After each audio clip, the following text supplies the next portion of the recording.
تحية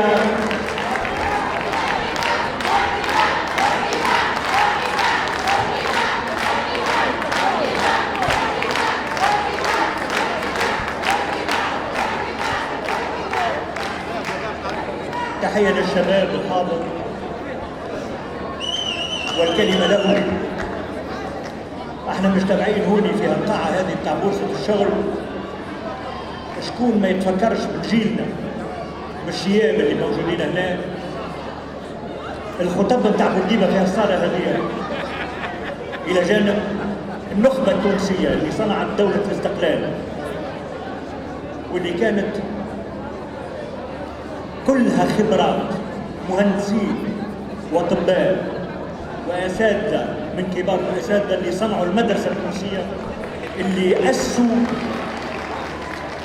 أسسوا جمهورية المعلمين، جمهورية المدارس، جمهورية المعاهد، جمهورية كرامة المرأة. لا نقول فقط حقوق المرأة، كرامة المرأة التونسية.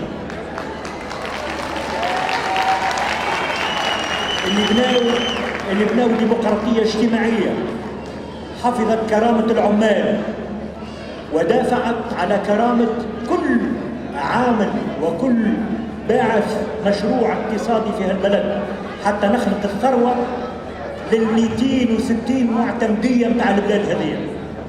حديثنا عن الثقافة اليوم باختصار شديد هو حق كل طفل، كل طفلة، في كل معتمدية، في كل قرية، في كل دجرة، في الحق الثقافي. نريدها ديمقراطية ثقافية في كل الجهات. نريد أن لا يبقى الأستاذ والمهندس والطبيب وعامل البريد والمعلمة وربة الأسرة يقعدوا في صحراء ثقافية وهم على بعد 100 كيلومتر من تونس.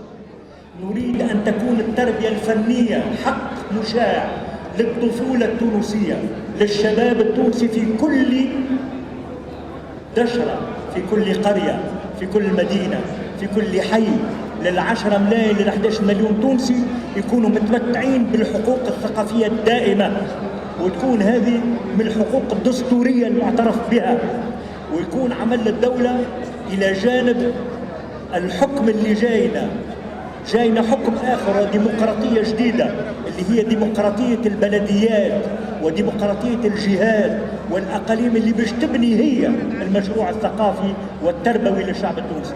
احنا مع المشروع هذا، وإذا عنا جهد باش نقدموه إلى جانب الرئيس القادم، وإن شاء الله يكون الباجي قايد السبسي، وإلى جانب الأغلبية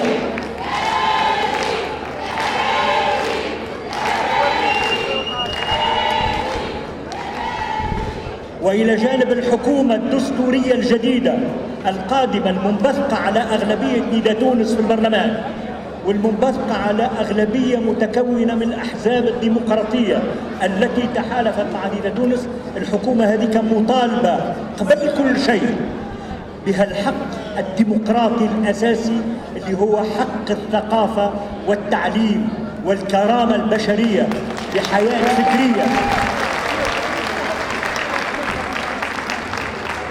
باش في كل دار ثقافة، في كل مكتبة، محاضرات وحفلات موسيقية ونوادي سينما ونوادي مسرح ونوادي فنون تشكيلية، حتى يكون شبابنا في الطليعة.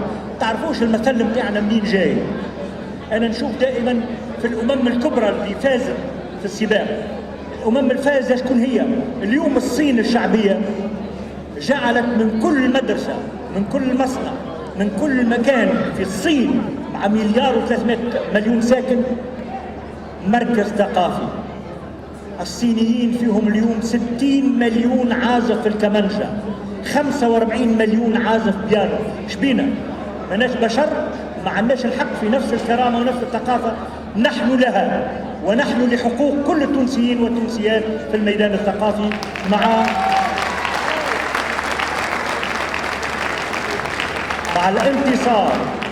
الانتصار الديمقراطي المؤمل والمؤكد يوم 22 ديسمبر مع الرئيس الباجي قايد السبسي. وشكرا.